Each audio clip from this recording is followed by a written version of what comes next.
जय हिंद। इस वीडियो में हम समझते हैं कि कुवैत का एक्सपेक्ट बिल क्या है और इससे भारत और मिस्र पर क्या असर पड़ेगा और भारत में बेरोजगारी का लेवल कितना बढ़ेगा। क्या भारत इस बिल को रोक सकता है और अगर नहीं रोक पाया तो भारत अपनी स्थिति को कैसे बचा के रखेगा। देखिए, कुवैत जो है वो मिडिल ईस्ट का एक छोटा सा देश है। ये यहाँ पे एक छोटा सा देश है। इसकी सीमा इराक से लगती है और सऊदी अरब से इसकी सीमा लग जाती है। ये गल्फ कंट्री है। गल्फ कंट्री किसे कहते हैं? खाड़ी देश हिंदी में कहते हैं। देखिए, ये ईरान है, इसका पुराना नाम था फारस। तो फारस के नीचे ये जो खाड़ी दिख रही है, इसी खाड़ी को हम लोग कहते हैं फारस की खाड़ी। तो इस फारस की खाड़ी से लगने वाले जो 8 देश हैं, उन्हीं देश को हम लोग खाड़ी देश कहते हैं। इसमें आएंगे Oman, UAE, Qatar, Bahrain, Saudi Arabia, Kuwait, Iraq, Iran. तो ये 8 देश को हम लोग खाड़ी देश कहते हैं। अब इसी में आता है आपका एक ठो कुवैत। अब ये फारस की खाड़ी क्यों है? देखिए, जैसे बंगाल के नीचे की खाड़ी, बंगाल की खाड़ी, गुजरात में कच्छ जिला है उसके नीचे की खाड़ी, कच्छ की खाड़ी, उसी तरह फारस यानी ईरान के नीचे की खाड़ी, फारस की खाड़ी। तो ये कुवैत जो है इसी खाड़ी देश में एक छोटा सा देश है। यहाँ पर पेट्रोलियम और गैस का बहुत बड़ा भंडार है। लेकिन यहाँ पर एक डेमोग्राफी का बहुत बड़ा चेंजिंग देखने को लगा, जनसंख्या देखने को। कुवैत की जो टोटल पॉपुलेशन है वो 48 लाख है। लेकिन इस 48 लाख में आप देखिए विदेशियों की संख्या 34 लाख है। सोचिए, एक ऐसा देश है ना जहाँ वहाँ के लोगों से ज़्यादा वहाँ विदेशी भरे हुए हैं। वो टेम्पोररी गए हैं काम के लिए, लेकिन हम हमेशा के लिए नहीं बसे हैं, लेकिन वहाँ काम कर रहे हैं। तो टोटल अगर गिनती की जाए तो 34 लाख है। लगभग 70% तो विदेशी भरे हैं। अब उसमें 34 लाख में से भी ना सबसे ज़्यादा अगर कोई है तो इंडियन है, वो लगभग 15 लाख है। वही 14,70,000 के आसपास, तो हम 15 लाख लिख दिए यहाँ पर। तो ये लगभग 15 लाख भारतीय हैं। अब ये भारतीयों से बहुत फ़ायदा होता है क्योंकि वो स्किल्ड वर्कर हैं और इंडिया से गए हैं काम करने के लिए। जैसे यहाँ आपको नक्शा में पाकिस्तान दिख रहा है, बगल में गुजरात हल्का सा दिख रहा होगा। हम यहाँ मेन नक्शा इसका लिए, इसलिए इंडिया उधर से कट गया है। तो यहाँ से ये लोग काम करने गए हैं और वो इंडियंस हम भारत में 500 अरब डॉलर पैसे भेजते हैं और इस पैसे के बदले वो कुछ नहीं लेते हैं। वो खाना पीना सब कुवैत का खाते हैं, A to Z कुवैत को करते हैं और डायरेक्ट समझ जाइए कि इंडिया को पैसे भेज देते हैं। तो इंडिया को इतना ज़्यादा रेवेन्यू मिलता है कुवैत से। और आपको पता है कुवैत की करेंसी बहुत ही हाई है। तो ये कुवैत से हमको इतना प्रॉफिट हो रहा था। लेकिन कुवैत ने अभी एक विधेयक लाया, एस्पेक्ट बिल कुवैत, और इसने कहा कि हम अपने देश में जो विदेशियों की संख्या है वो 70% से घटाकर 30% कर देंगे। तो यहाँ 30% विदेशी रहेंगे और इस 30% में उसने आधा यानी 15% भारतीयों के लिए कोटा फिक्स कर दिया। क्योंकि पहले भी देखिए ना, 34 लाख में से 15 लाख भारतीय थे, पहले भी लगभग आधे भारतीय थे। तो इंडियंस के लिए जो कोटा फिक्स किया गया है वो 15% उसके टोटल आबादी का किया गया है। इस तरह से अगर आप टोटल आबादी 48 लाख का मतलब मान लीजिए कि अगर आप 15% निकालते हैं तो लगभग 7 लाख भारतीय वहाँ रह सकेंगे और 8 लाख को कुवैत छोड़ना पड़ेगा। अब वो वहाँ के स्किल्ड वर्करों को कुवैत से अब कहना पड़ेगा जाइए भैया। अब एक समस्या समझिए, कुवैत में उन लोग को बहुत मोटी सैलरी मिलती थी और वो भारत को भेजते थे। अब उनकी 8 लाख लोगों की नौकरी जाएगी तो पहला तो एक सैलरी गया, तो उन लोग का जो लिविंग स्टैंडर्ड था वो काफ़ी अच्छा था। जब इंडिया में आएंगे तो उसी हिसाब से नौकरी खोजेंगे, यहाँ उस हिसाब से नौकरी नहीं है। और जो पहले से इंडिया में इतनी भयानक बेरोजगारी है कि मत पूछिए, कि हम लोग को लगता है कुछ दिन में इंडिया बेरोजगारी के मामले में गिनीज बुक में जाएगा। तो ये आपका इंडिया में ऑलरेडी बेरोजगारी है। अब इन लोग को रोजगार कहाँ से दिया जाएगा? और दूसरा, इन लोग को छोटा मोटा रोजगार देंगे तो ये अपने स्टैंडर्ड को मेंटेन नहीं कर पाएंगे।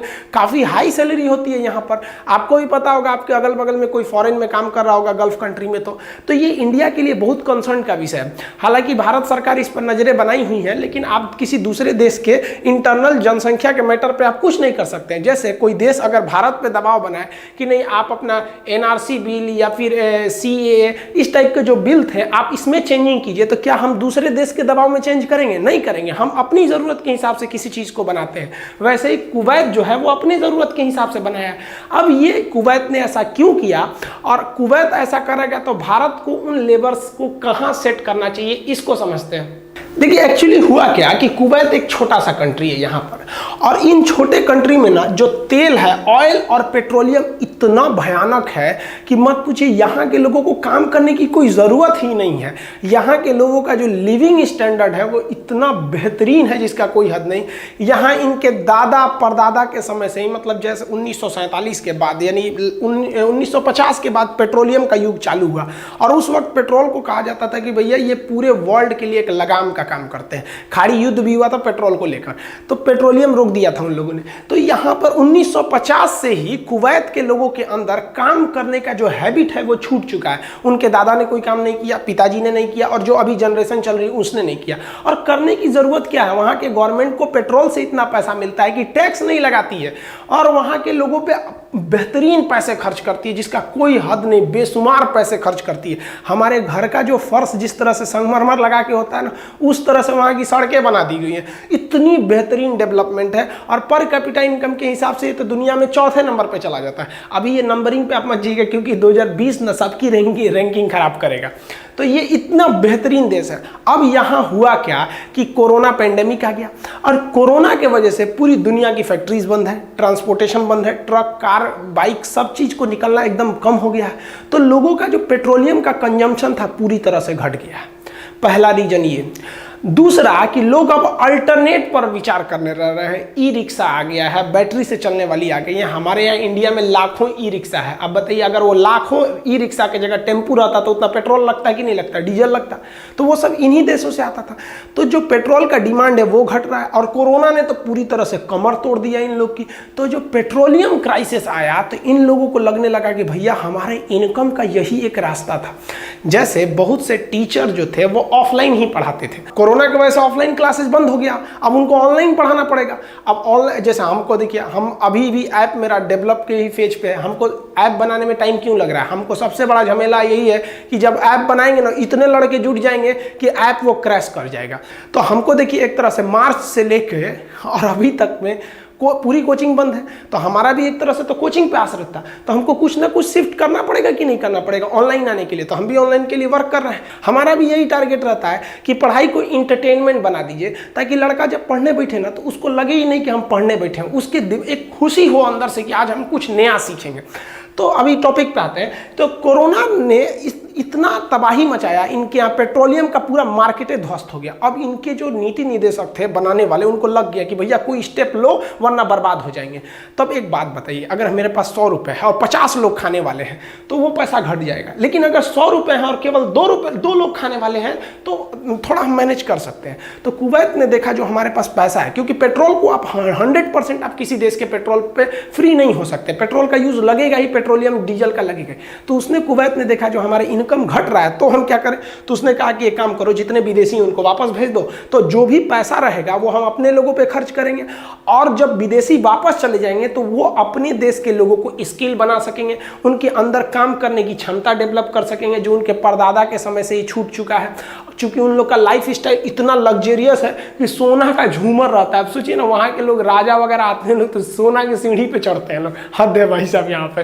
तो इन लोग का लाइफ स्टाइल गजब का है, और उन लोग के लोगों को काम करने की कोई आदत ही नहीं। तो वो लोग वापस भेज देंगे इंडियन को कि भैया आप जाइए अपने कंट्री में, आप हम लोग अपने से खुद से काम कर लेंगे। तो ये अपने लिए बचा रहे हैं भाई साहब, क्योंकि इनका पेट्रोलियम का पूरा मार्केट कोलैप्स कर रहा है कुवैत का। अब भारत सरकार इसमें क्या करेगी भैया, उनको तो ऑयल के लिए था। और एक और दिक्कत क्या था, सऊदी अरब ने खड़ा कर दिया था। ऑयल की जो प्राइस थी ना, सऊदी अरब ने डिस्टर्ब कर दिया। सऊदी अरब काम करता है अमेरिका के इशारे पर। अमेरिका ने कहा कि देखो, अभी जो रूस है, रूस की जो पूरी इकोनॉमी अभी टिकी हुई है वो टिकी हुई है पेट्रोलियम पर, क्योंकि अभी उसका हथियार मार्केट भी ज़्यादा बड़ा नहीं रह गया है, और वर्ल्ड इकोनॉमी में तो रसिया को कोई पूछ नहीं रहा है। तो रूस जो है ना वो पेट्रोलियम पर डिपेंड कर रहा है, पेट्रोलियम एक्सपोर्टर कंट्री है, सबका अर्थव्यवस्था गिरेगा। तो इस वजह से कुवैत का एक और हालत खराब हो गया। ये जो प्राइस वार था सऊदी अरब और रूस के बीच में, हालांकि ये अमेरिका के इशारे पर किया जा रहा था। अब भारत में क्या होगा जब ये वर्कर यहाँ आएंगे, तो बहुत से लोग, देखिए भाई चिंता का तो विषय बहुत है, क्योंकि भाई इतना हम लोग रोजगार कहाँ से दे पाएंगे। लेकिन एक फायदा है, अगर गवर्नमेंट बहुत जल्दी सजग हो जाए तब गवर्नमेंट विदेशी कंपनी जो चाइना में फंसी हुई हैं उनको कहो कि भैया तुम आओ इंडिया में, तुम्हारी शिकायत क्या है कि इंडिया के जो लेबर हैं उनको ज़्यादा नॉलेज नहीं है, वो शरीर से मेहनत जो जबरदस्त कर देते हैं। पूरी दुनिया में फिजिकल वर्क हम लोग से ज़्यादा कोई नहीं कर पाता हमारे यहाँ के लेबर से। लेकिन स्किल्ड नहीं है, कैसे काम करना चाहिए कैसा नहीं। पेंट करने के लिए दीजिएगा इधर तो कर देगा उधर, क्योंकि उतना स्किल नहीं है। वो कॉलेज स्कूल में गया नहीं है, ना ही कोई ट्रेनिंग कॉलेज में गया, बस ऐसे जाके सीधे साइट पे जाके काम करने लग गया। तो जो ये स्किल्ड वर्कर हैं, हम क्या कर सकते हैं, उन्हें भारत में लाकर, और अगर फैक्ट्रियां हम विदेश से मंगाने में सफल हो गए तो हम इनको रोजगार दे के अपनी अर्थव्यवस्था को बचा लेंगे। लेकिन अगर विदेश से एफडीआई नहीं आ पाया, चाइना से कंपनियां नहीं आ पाई, तो हमको इन्हें बेरोजगारी के आगे ढकेलने के अलावा और कोई रास्ता नहीं बचेगा। इसलिए अगर हमें अपनी अर्थव्यवस्था को बचाना है, इन स्किल्ड वर्करों को बचाना है, इनकी विकास को चालू रखना है, अपनी अर्थव्यवस्था को बचाना है, तो गवर्नमेंट को हर हाल में एक डिप्यूट करना पड़ेगा, एक डिपार्टमेंट जो विदेश से कंपनियों को बुलाकर लाएं और उन्हें एक अच्छा माहौल दे वहां पर डेवलपमेंट करने का, जहां इन स्किल्ड वर्करों को रखा जा सके।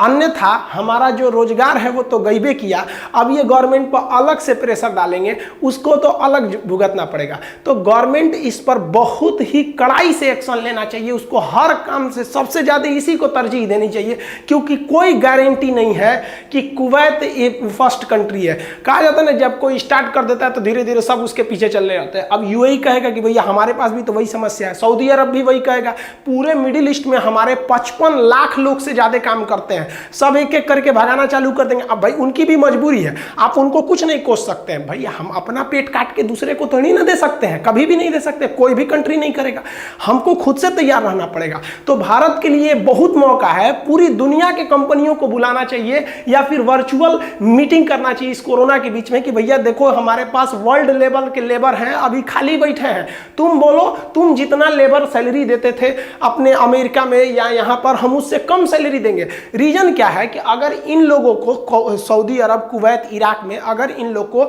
आप 50,000 सैलरी दे रहे थे और इनको इंडिया में ले आके 30,000 भी दीजिएगा महीना का, तो ये खुश रहेंगे। कौन चाहता है कि विदेश में जाके काम करना, वहां पे आपका लाख रुपया भी दे और हिंदुस्तान में अपने देश में रह के कोई 30,000 भी दे, तो यार देश से किसको प्रेम नहीं होता है। जो गाय भैंस जिस खूंटा में बांधी जाती है उसको अपने खूंटा से प्रेम होता है, दिन भर कहीं भी रहेगी, आवारा पशु शाम को अपने यहाँ चली जाती है। तो गवर्नमेंट को इसमें इनिशिएटिव लेना चाहिए। इसका केवल और केवल एक रास्ता है, विदेशी कंपनियों को एकदम से घुसा दीजिए इंडिया में, कह दीजिए कि भैया हम तुमको 1 साल के लिए जीएसटी नहीं लेंगे, हटाओ यार ये सब चीजें। जीएसटी में जान ले लेता है ससुरा, 28% ठोक देता है शुरू में ही, सोचिए कितना ज्यादा होता है। तो गवर्नमेंट को एक स्पेशल स्कीम निकालना चाहिए ताकि वो इन जो रोजगार, जो स्किल्ड वर्कर है, इनका भविष्य खराब ना हो सके, क्योंकि इन्हीं के भविष्य पे हमारा देश का भविष्य है। कोई ट्रेन थोड़ी चलता है यार, ट्रेन के चक्के चलते हैं। तो हम, आप, ये वर्कर्स, हम सब इस भारत रूपी ट्रेन के चक्के हैं। अगर एक से भी चेन पुलिंग होगा ना तो पूरी ट्रेन पर असर पड़ेगा। आई होप आप समझ गए होंगे। आगे अभी देखेंगे तो तुर्की में क्राइसिस चल रहा है, उस पर हमला कर दिया गया, उसके अड्डा पर जो लीबिया में था राफेल जहाज से। अमेरिका के प्लांट जहाज में बम विस्फोट कर दिया गया, वहाँ बम विस्फोट नहीं हुआ है, विस्फोट हो गया, अभी उसकी कारण की जांच चल रही है। अभी ये सब हो ही रहा था कि म्यांमार में अब चाइना घुसने की तैयारी करने लग रहा है। इसको हम समझेंगे नेक्स्ट वीडियो में, तब तक के लिए जय हिंद।